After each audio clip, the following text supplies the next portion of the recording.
السلام علیکم ورحمۃ اللہ وبرکاتہ۔ ناظرین، آپ دیکھ رہے ہیں زین مدنی اسلامک چینل اور میں ہوں آپ کا میزبان محمد زین مدنی۔ ناظرین، جیسا کہ آپ کو معلوم ہے کہ ہم ریاض الصالحین ریکارڈ کر رہے ہیں۔ آج ہم ریاض الصالحین کی حدیث نمبر 48 یعنی 48 ریکارڈ کریں گے۔ آپ سے التماس ہے کہ ہمارے چینل کو سبسکرائب کریں، لائک کریں، شیئر کریں، بیل آئیکن پہ کلک کریں۔ بیل آئیکن پہ کلک کرنے کا مطلب یہ ہے کہ ہماری ویڈیو کا نوٹیفیکیشن آپ تک پہنچ جائے۔ نحمدہ ونصلی علی رسولہ الکریم، اما بعد فاعوذ باللہ من الشیطان الرجیم، بسم اللہ الرحمن الرحیم۔ ریاض الصالحین جلد اول اور باب نمبر 3، باب الصبر، صبر کا بیان، اور حدیث نمبر 48۔ حضرت ابو ہریرہ رضی اللہ عنہ سے روایت ہے کہ ایک شخص نے رسول اللہ صلی اللہ علیہ وسلم سے درخواست کی، مجھے وصیت فرمائیے۔ آپ نے فرمایا، غصہ نہ کیا کر۔ اس نے کئی مرتبہ اپنی درخواست دہرائی، آپ نے ہر مرتبہ اسے یہی وصیت کی، غصہ مت کیا کرو۔ اسے بخاری نے روایت کیا ہے۔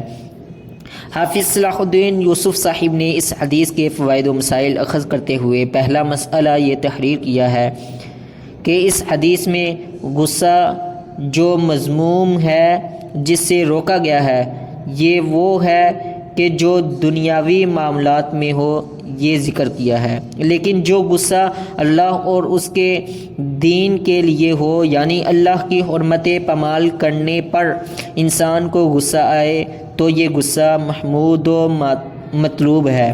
دوسرا مسئلہ یہ تحریر کیا کہ جس کے مزاج میں تیزی اور غصہ ہو، اسے بار بار غصہ نہ کرنے کی تلقین کی جائے تاکہ اسے اپنی اس کمزوری کا احساس ہو اور وہ اس سے بچنے کی کوشش کرے۔ تیسرا مسئلہ یہ تحریر کیا کہ غصے سے شیطانی مقاصد کی تکمیل ہوتی ہے، اس لیے یہ بہت ہی بری چیز ہے، اسی لیے اس موقع پر شیطان سے پناہ مانگنے کی ہدایت کی گئی ہے۔ چوتھا مسئلہ یہ تحریر کیا کہ عالم دین اور مربی کو مزاج شناس ہونا چاہیے تاکہ وہ لوگوں کو ان کی طبیعت اور مزاج کے مطابق وعظ و نصیحت کر سکے۔